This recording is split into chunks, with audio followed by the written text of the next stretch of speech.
Hello, and welcome to this week's episode of Man, We're Too Old for This, here on the Nerd Turtle Network. I've again got hosting duties today. I am the experience that some call Jason. And I am the token monopoly Tarky. And today, me and Tarky are going to talk about the recent purchase of Zenimax Media by Microsoft and what that may mean for the future of some pretty popular game lines. Yeah, the overall of this is just what's happened, how big a deal it is, because it is now the world's biggest deal in the video game world, as far as company buyouts. It rivals, if not exactly matches, the LucasArts buyout. Need to double check that real quick because I forget how much Disney bought LucasArts for. I'm thinking that was like $4 billion.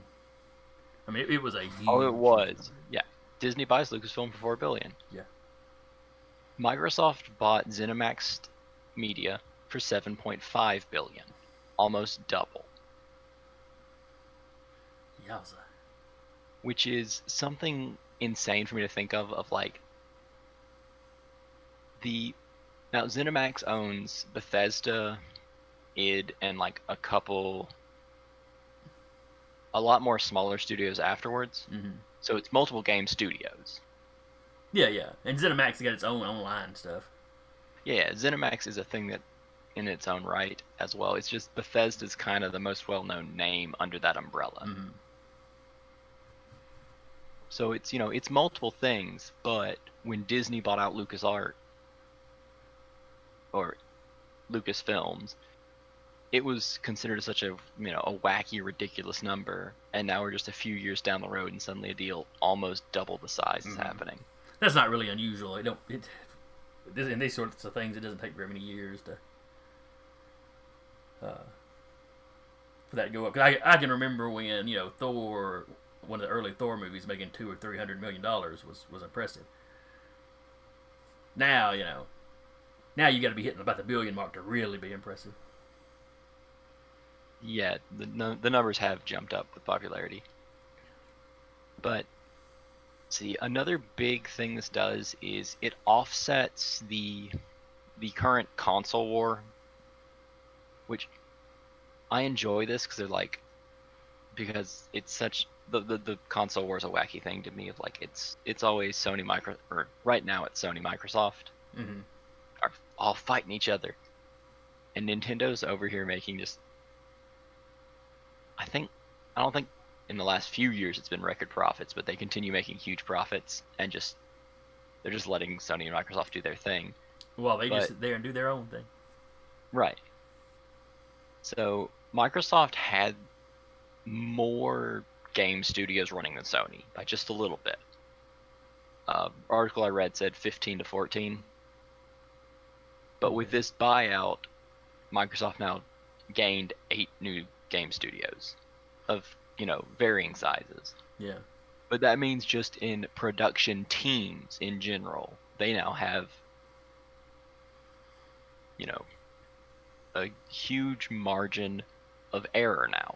They can have more games flop, but still have more games come out that are better than Sony. Mm-hmm.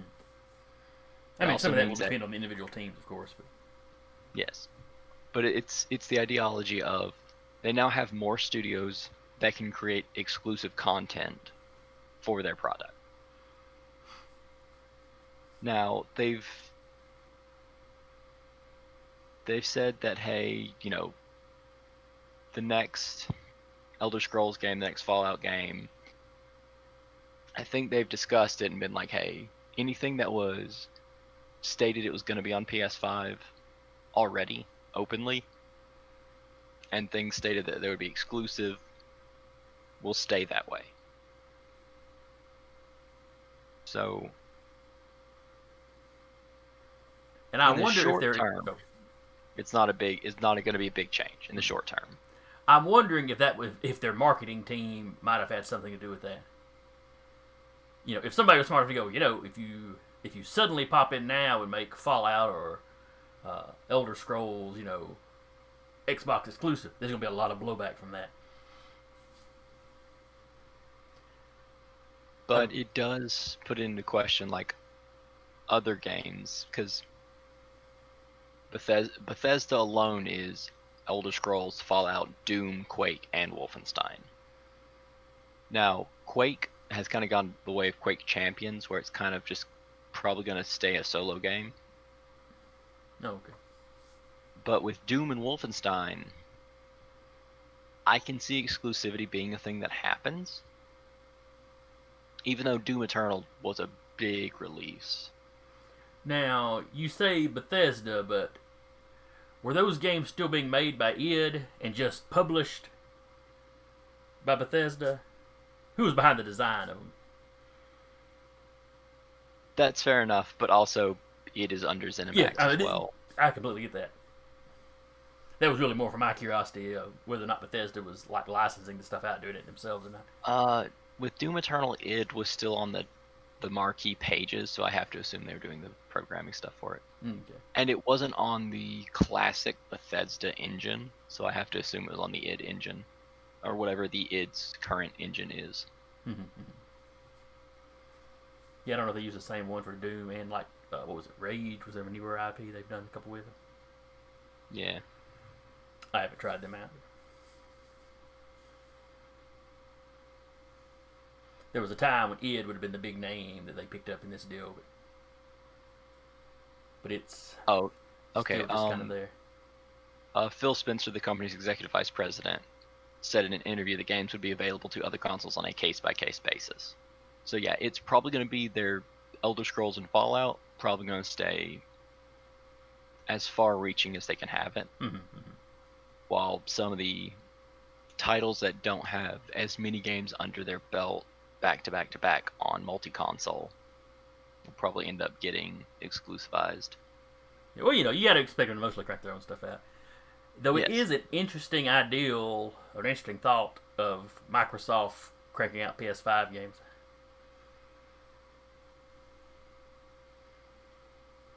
It's a little bit funny, but ultimately I think it's just going to lend itself to becoming more aggravatingly exclusive with games. Yeah, quite possible. Because Microsoft has the weight to be able to do that and not suffer a whole lot for it, because Microsoft still hits the PC market. Yeah, and that's one thing. I heard this deal and it was like, that's kind of weird. Stuff that could be kind of interesting. But I'm pretty much an Xbox PC guy, so I didn't figure it would really affect me all that much. But since I've gone primarily PC, just because I don't like having to buy a new console every few years, it's not really this isn't going to directly affect me either. I still hate to see it though, just because like consoles are already having a problem of trying to keep up with PC, and this is only going to make the gap more annoying to witness. What do you mean by the more annoying? Well, like, if someone got a PS5 on pre-order and they're happy with it, but now they see this and it goes, oh, well, 2 years now, halfway through my console's life cycle, I may not get anything I wanted. Because the companies that were making the games that I enjoy are now on the other side of the fence. Yeah, okay, I can see that.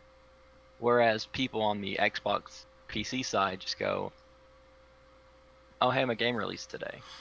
Because they just won't notice that it's an exclusive because they have the thing it's exclusive to. Yeah, the game companies keep saying exclusives are good for customers, but I have my serious doubts that it's good for anybody but them. Yeah, exclusivity is just... I don't want to use the wrong term. I think it's market privatization. Or something similar to that where it's just like, right. You can only get this thing from us. It's like if you could only buy bread from Walmart. Right. But you can still get other food from other places, so it doesn't count as a monopoly. Right. It's just how surprisingly enough, only you can only get bread from here. Yeah. But also, uh, to move on to a slightly different like point, this is still a move Microsoft really, really needed to make, which is why the big price tag is probably there, is because Microsoft doesn't have a whole lot of big multi-point IPs. Because with Halo Infinite coming out, that's going to be about the end of the Halo series, other than like tertiary games. Because I don't think they're going to make a Halo 7 with Master Chief in it. I don't see that being a planned move. Yeah, it's one of those how much money does it make kind of things. Well, it's also a thing of Halo was a condensed story that has back lore in books, but it doesn't have much front lore. So if 6 caps things off and finishes it, you don't have extra lore from the books or anything to keep pulling back to the future. It's not Like as well developed a world as, say, the Fallout games or the Elder well, Scrolls. no, because Halo is a much better developed. It is a much less open-ended. Gotcha. Because Fallout, you just go 100 years in the future and you follow some other rando. Because each Fallout game, you follow a different rando. You know, well, it's a rando that goes on to do something significant in the setting, but yeah, I see what you mean. Yes, but like, you pick up the story at a fresh new start point each game. In the Elder Scrolls, you more or less pick up at a fresh new start point with a new person every game. Okay, I see what you're saying. Every single Halo game has been the tale of Master Chief. They could always jump over and do something else with the Arbiter. I miss the Arbiter. Right. But then, like, it's just Halo kind of has a set end point of, like, with the whole storyline, the mantle of responsibility on humanity and stuff, and having to defeat the Flood fully and finally. Once that happens, there's no backlog, there's no backstory where some other big, large new threat can appear. Not unless they do like a time jump or something like that, which would still probably get away Right. from the Master Chief. I see what you're saying. Right. Once you get away from the Master Chief, Halo loses a little bit of its allure for the major audience. Mm-hmm. But if you just Or keep the on like, tacking on extra games on the after the story's kind of done, you wind up you like an start old '80s action movie series that by the time you got to 5 or 6, there was just no point. right.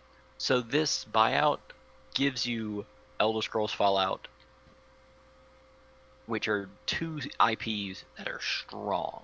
Mm-hmm. Now, Fallout has been shaky lately, but that's due to management issues. That's due to people saying things and not providing them, and it's only been shaky PR and a shift in management, a new face behind, like a new parent behind it, Mm-hmm.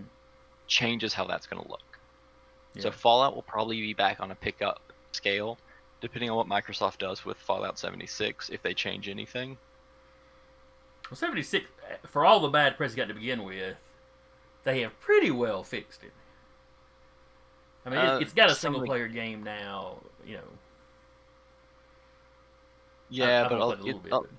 a lot of it's with like the money stuff in it got hazy because they had promised they would never do certain things, and then proceeded to do them. I never pay attention to the money stores in those games because I'm cheap. But okay. Just to shorten it out for you, Mm-hmm. they said you would never have to. There would never be anything buyable that would have a major gameplay effect and like how good you are at the game or how well you can do at the game. No pay to win. Right, no pay to win. And then they began introducing like, well, it's not pay to win, but it's you pay and your equipment's sturdier and your equipment gets repaired faster, and like it was little things like that, little tweaks where it's like, we don't do more damage, it's not a new gun, but like it takes out a lot of the need to scavenge and find and fix things. but if you went into a PvP area or something, it's not something that's necessarily give you an advantage there. Right, in like a gunfight, as long as you're both fully equipped, you're both the same fully equipped. It's just you paid money to become fully equipped easier. And a few other things like that, I believe, were introduced. But once again, new parent changes the face of that. Yeah, quite possibly. Doom Eternal was great and is still on a high, and they've still got like 2 or 3 years before they need to make a new Doom game. Mm-hmm. Quake Champions is probably just needs a little bit, throw Master Chief into Quake Champions, and suddenly Quake Champions is going to get a lot more traffic. Well, I mean, like, that's just a thing you can do now, and that's a thing people will hop onto. Because now you can have Doom Guy fight Master Chief. Mm-hmm. Well, Mortal Kombat did well with throwing in the random characters. Or I should say random characters from other IPs. Yeah. And when Microsoft owns it all, that makes using the Master Chief very easy. Yes. Wolfenstein, the last game, did not great. But the two before it did. So once again, new face, there's optimism there. Mm-hmm. And there's been plenty of series that have stumbled and over one game and picked up and went fine after that. But I look at that price tag, and I wonder just how serious Microsoft is in the console wars this go around. Well, with the new ones coming out and then being of similar price tags, and up until this moment, everyone has agreed Sony was winning winning the fight for who's going to buy the new consoles. Mm-hmm. Sony was miles ahead. Between new Ratchet and Clank, Ratchet and Clank was just a big game for me. Obviously not for everyone. Yeah. But it's showing of where it was spec wise, showing gameplay footage of things. Sony had a good game catalog. Everything was looking the PS5's way. And then now suddenly, $7.5 billion later, now suddenly there's a little bit of a question. It's like Microsoft realized we got to make a power move, and they did. Yeah. Now, it's one that helped them cover some bases they were needing to cover anyway. So it may have been something that was long, it was coming down the pike a good long time. The only way it happens do we hear about it. Yeah, the way we've just now heard about it, I'm betting talks were in the background a whole lot, mm-hmm. And then Microsoft decided, hey, we're rich, and just threw a big number. Like, they were trying to get down to brass tacks with it, and then just decided, we'll just put a big number up here and get it. Hey, we were talking about 3 or 4 billion. You know what? Screw it. The boss said the sky's the limit. The boss said, we need a win. Here's $7.5 billion. There's that win for us. It was a good payday for some of the guys that owned Zenimax before. Or Zenimax.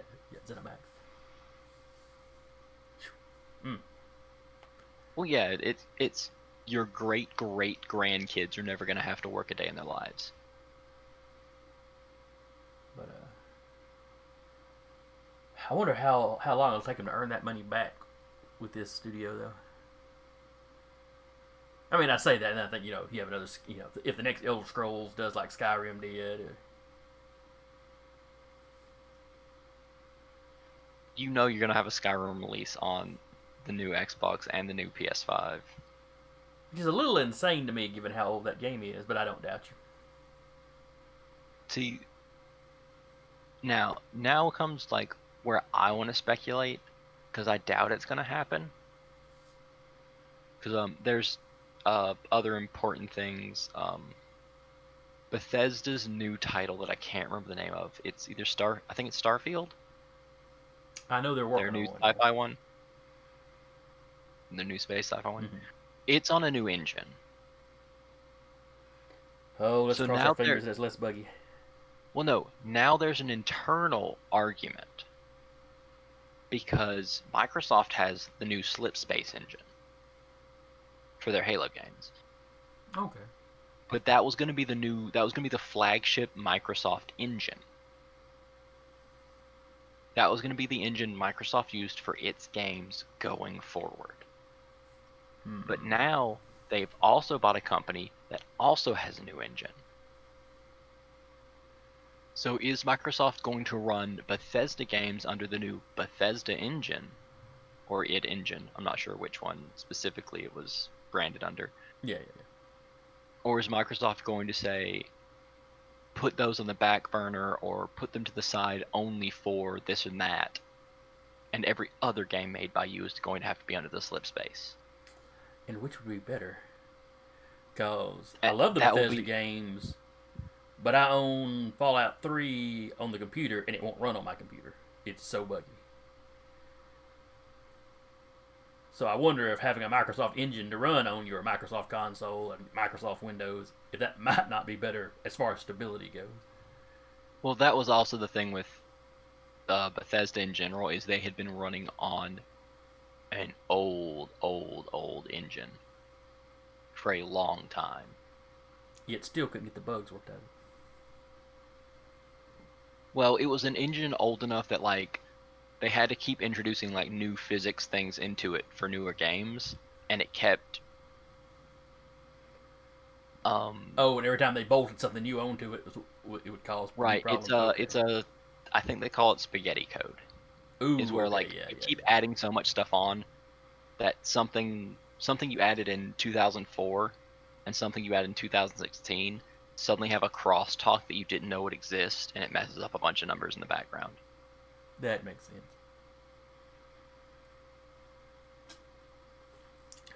So we really don't know which way it'll go and which way would be better for it to go. Right, and also like the engine that Doom Eternal runs on, I believe, is a different engine that id made. So like they've got a bunch of options, Mm-hmm. but it's whether or not they'll keep each game individualistic with its engine, which will be a little more expensive, or whether they'll just consolidate under the main Slipspace engine. Because Microsoft's big announcement with, like, their original announcement with Halo 6 was like, hey, it's on a different new engine. It's going to be their announcement wasn't Halo 6. Their announcement was, we have a new engine that's going to be used on Halo 6.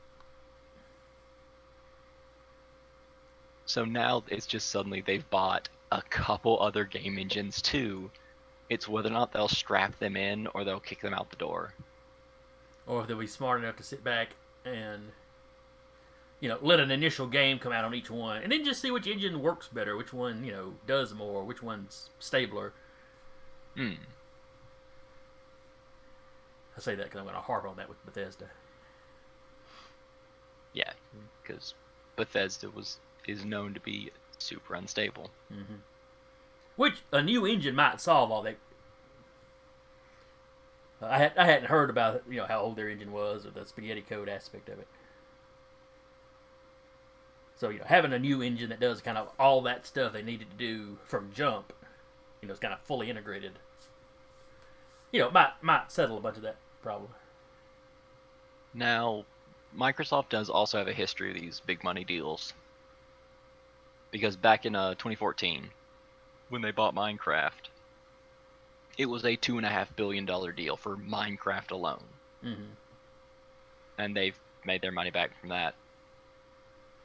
In under 6 years, they made over $2.5 billion to get it back. So it's not like their big money deals haven't worked out. Mm-hmm. Now, I've never been a big Minecraft player. I know you've played some. How do people feel Minecraft has been treated under Microsoft? People for the most part have loved it. Okay. Because under Mojang it was profitable, and they were still making new stuff for the game, but it wasn't at a huge pace. And then once Microsoft got on it, they went, hey, we need to have something new cranking out the door every 6 to 8 months to keep player interest constant. They had more resources to bring to bear, and they brought them to bear. Yeah, basically they could crank more out with their money, so they crank more out with money. That's going to be that's the reoccurring theme of Microsoft is we're big and rich and we're gonna throw money at this. Mm-hmm. Well, now that doesn't always lead to success, though. Right, but it's just a reoccurring theme. Yeah. Well, they can afford people like Microsoft or places like Microsoft. They can afford the big upfront cost to get this going. Where with smaller companies, that the upfront cost is kind of where they struggle. But, yeah. Because, let's see. The last Halo game I played was... was it 4? The one where the folks that built the Halos popped up. Yeah, that would be 4. Which was also the first... I think that was the first one they did after Bungie was gone.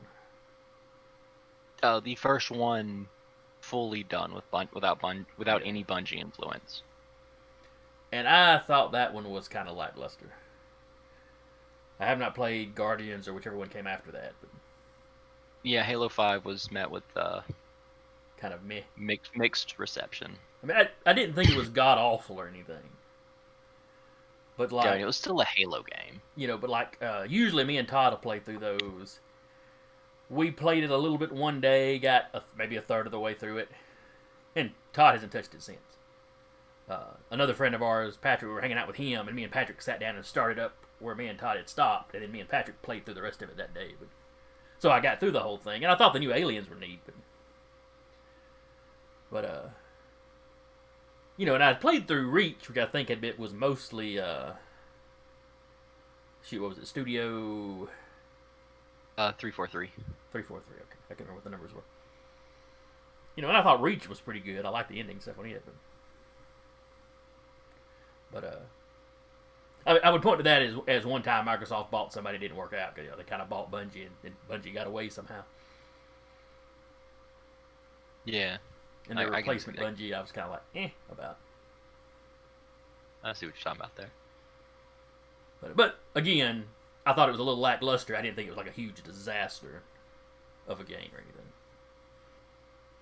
So one thing I wonder is how much direct control is Microsoft going to put on the studios on the creative side of things? And they have answered that. Have they? Okay. Well, to a degree. I imagine it'd be one of the first things somebody would be asking. But what did they say about it? He basically said, don't worry, they'll continue to run semi-independently. Okay. Which is the right way to go if they're being successful. It's kind of like how Disney's did Marvel.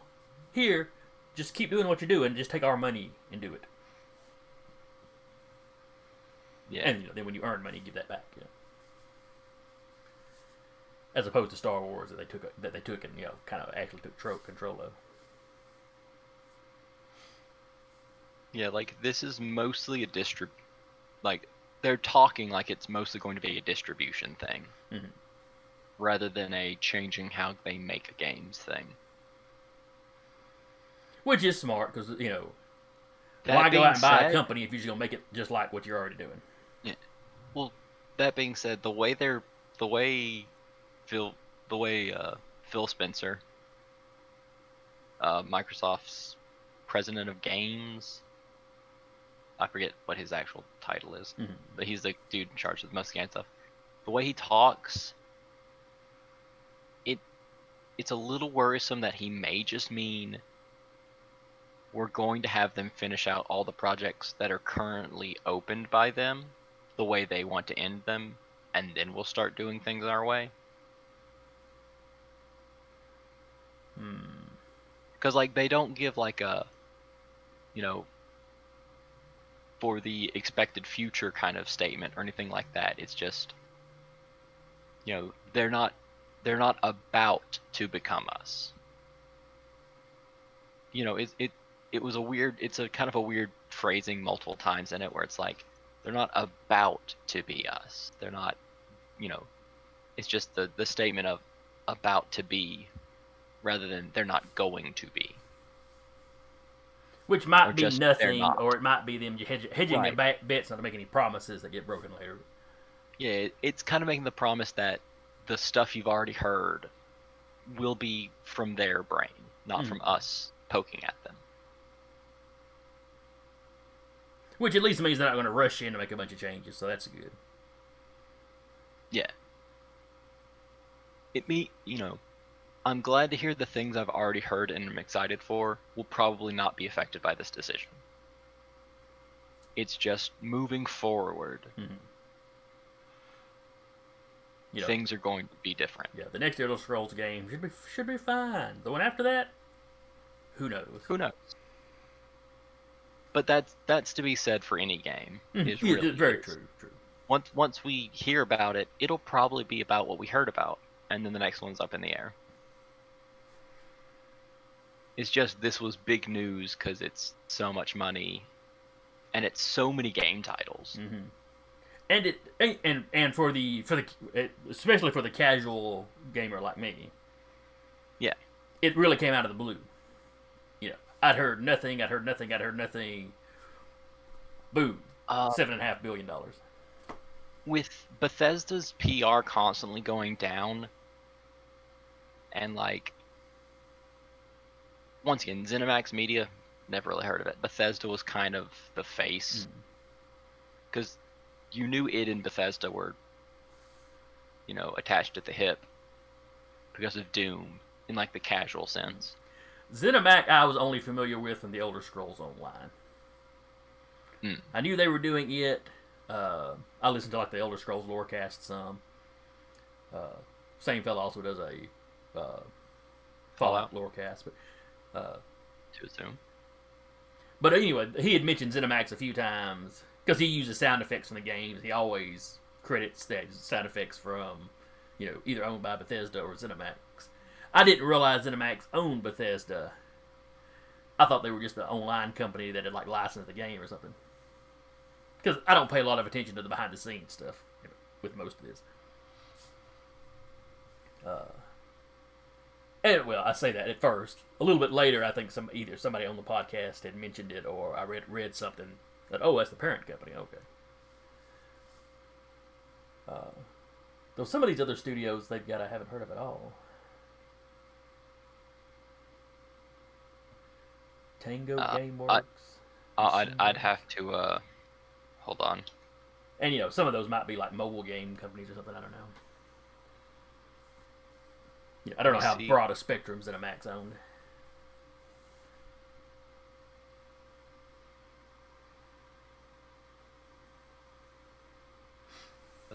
What I just clicked on was a whole lot of use to me.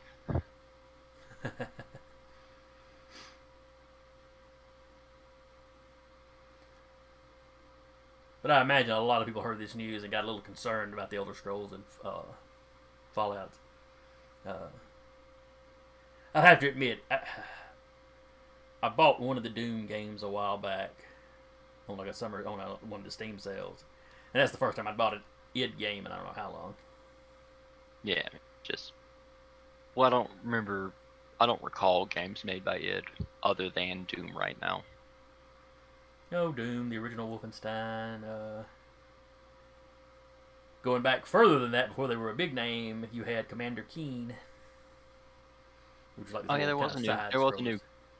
was a new Commander Keen game as well. But anyway, that's getting a little off the point. Yeah, it's something. But I think we've more or less wrapped up on our speculation for the Microsoft deal. Yeah, truthfully, and we've covered all the facts that we know. So. Yeah.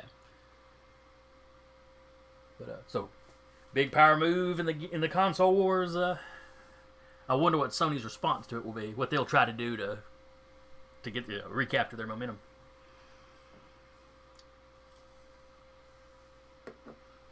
Well, because this is a short-term PR boost. But other than that, it's all long-term stuff. Yeah. Because they've stated, all the games that are releasing are still releasing multi-console that are The released. PR boost is short term, but there will be long term effects from this. Whether they hit or miss. On release, though, this doesn't change any release. It just changes how people think about it when they go to buy. When they're thinking about what kind of support is this console going to have for its entire lifespan. Yeah, that changes that.